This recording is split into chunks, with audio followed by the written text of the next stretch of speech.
Hi everyone, this is Dr. James DiNicolantonio, and I'm going to be discussing the supplements that I take. So the first supplement that I take is something called cod liver oil. I get it from Rosita.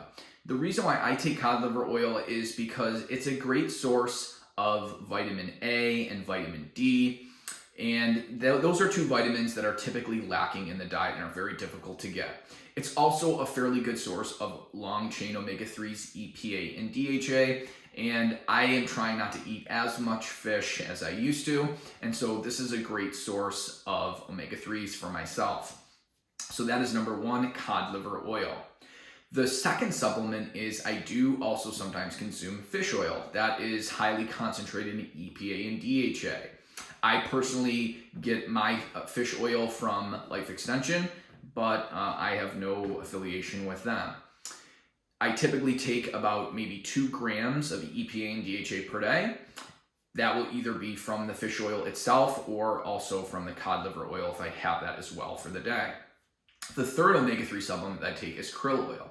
The reason why I take krill oil isn't necessarily for the EPA or DHA, but for the astaxanthin. The astaxanthin helps to protect omega-3s from oxidizing and is also beneficial for things like protecting the skin from burning in the sun.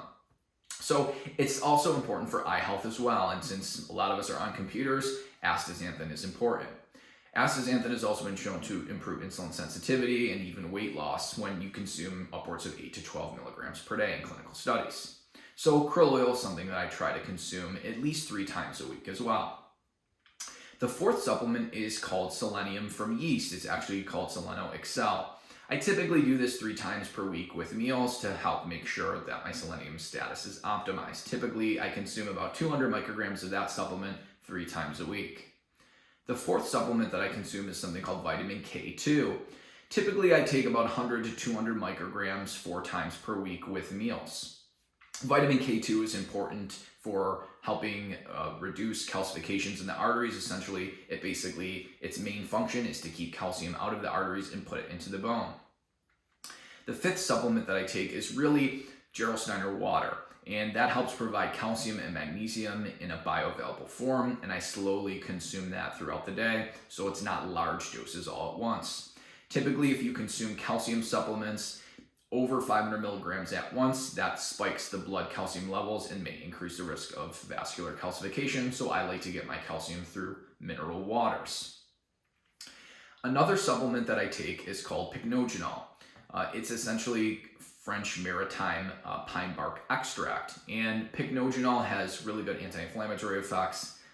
In clinical studies have been shown to help with knee osteoarthritis, help with diabetes, cognition, numerous benefits. So typically I'll take that if I consume like meat, which can sometimes be a little bit inflammatory in regards to the polyunsaturated fats in the meat with the iron that oxidize. Pycnogenol can help reduce the oxidative stress from that.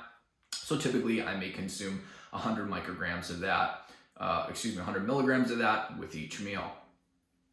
Another supplement that I take on a pretty frequent basis is vitamin D. If I get sunlight, I won't take vitamin D, but if I'm not getting sunlight, I typically try to do 2,000 international units of vitamin D per day.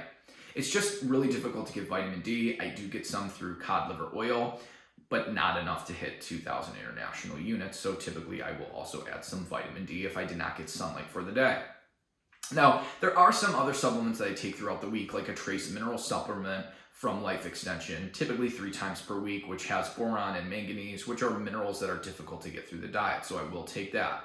I will also sometimes take lutein and zeaxanthin. Dr. Mercola has an eye support supplement that I will sometimes take as well, which contains those ingredients, but it also has antioxidant polyphenol in there as well. And so sometimes I will take that. I do also sometimes grind up black seeds and consume that in lava yogurt, or take black seed oil, which has anti-inflammatory benefits. Now, these aren't the only supplements that I take, but those are the main ones that I take. I will sometimes also take a B complex from quinoa sprouts from Dr. Mercola, and that will help just ensure that I'm getting good amounts of B vitamins per day. I do tend to eat a fairly well overall diet, and so I tend not to over supplement, which is why a lot of times I'm only taking supplements 3 times per week. but omega-3s, I tend to try to take it a little bit more than that. So I hope this was helpful, and I'll keep putting out great content for you guys. Thanks for tuning in.